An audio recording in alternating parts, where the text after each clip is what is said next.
Hey guys, today's topic of the video is going to be about one of the most important play written by William Shakespeare, and it is a benchmark of plays in literature, which is called Hamlet.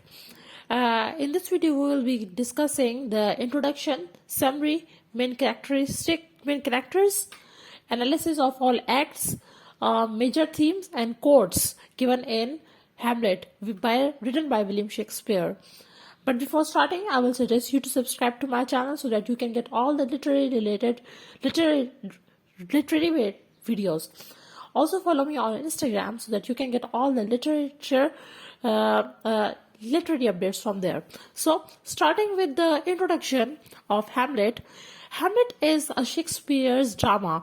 It is also called a Shakespearean tragedy, and it is regarded as the world's most filmed story after Cinderella.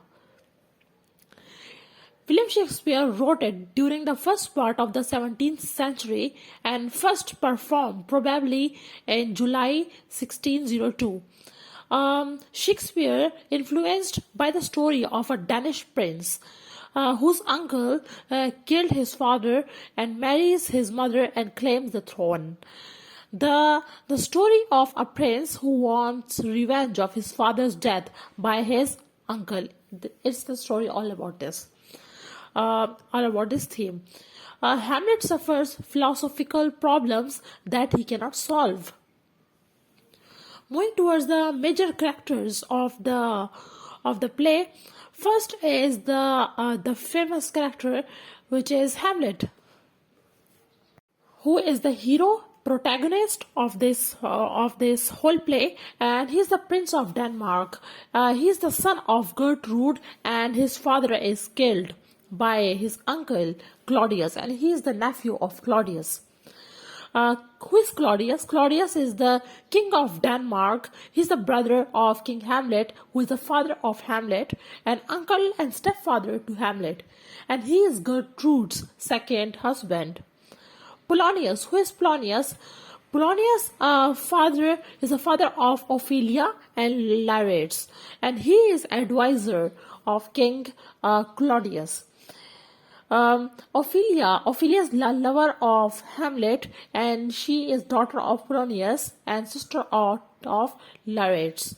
Laertes is the Polonius' son and brother of Ophelia and a man of action, and he is opposite to Hamlet. Gertrude is Hamlet's mother and queen of Denmark and Claudius' wife. Claudius' first wife, and he is the second wife. He was first wife of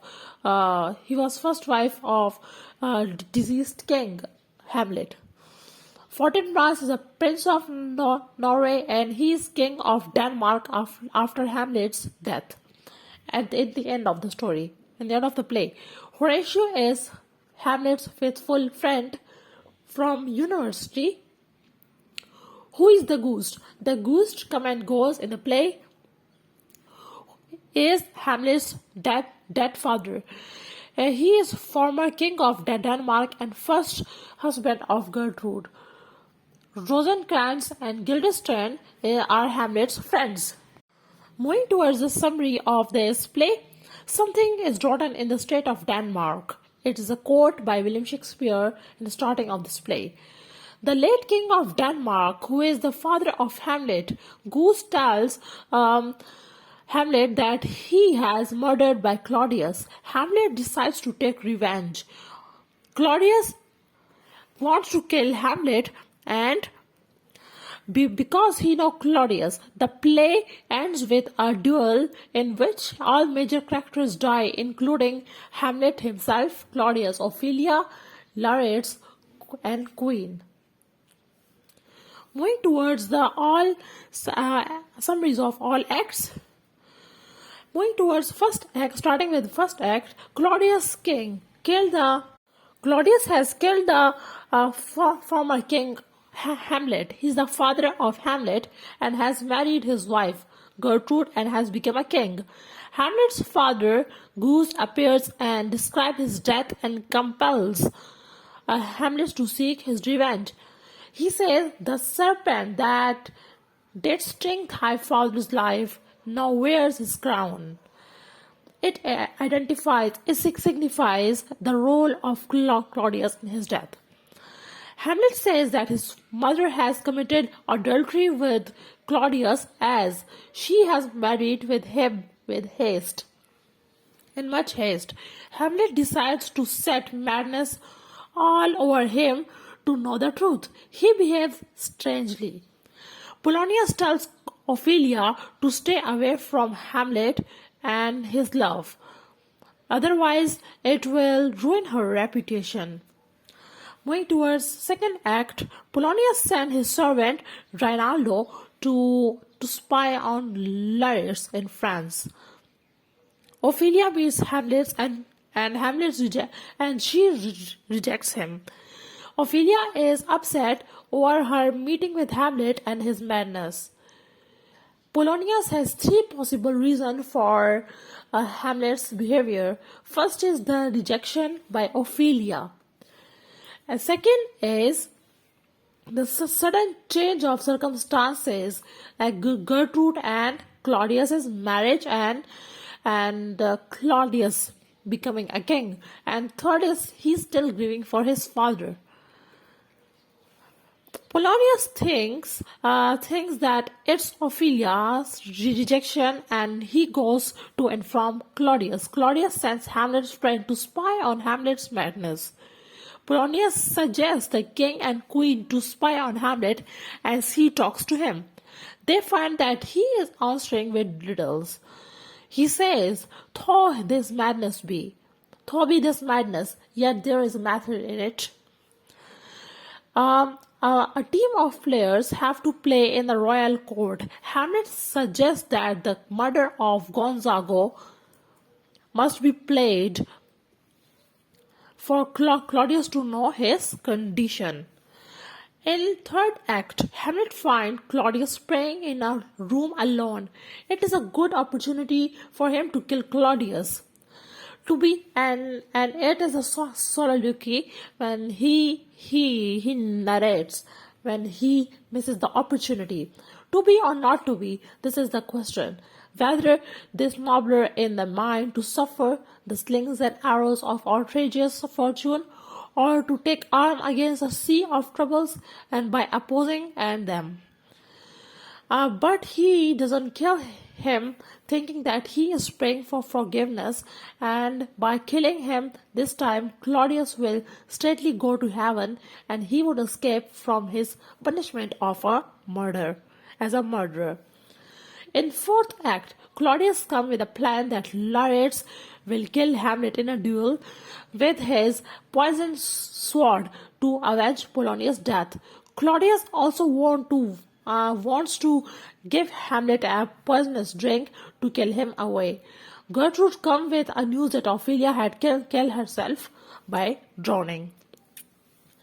In fifth act, Lares jumps to Ophelia's grave and swears to kill Hamlet. Hamlet jumps too and claims that he loved her. The queen blames Hamlet's madness for all this. They both meet in a duel as a challenge. Lares cut poison with his poisoned sword, Hamlet with his poisoned sword, and Hamlet cuts him in return. Lares dies, and the queen drinks the cup of poison. Hamlet stabs Claudius and makes him drink the poisoned wine. Hamlet himself dies too because of the poisonous sword hit by Lares. Only Horatio is left to tell the story of Denmark and names Fortinbras as a king of Denmark. Moving towards the major themes, first is revenge. It is a revenge tragedy driven by a protagonist for the sake of revenge. Second is corruption. Something is rotten in the state of Denmark indicates that Claudius killed the king by corruption and then become a king. Religion determines the attitude of Hamlet when he saw Claudius praying in the classical tenet, and this is the classical tenet towards murder and Christian faith.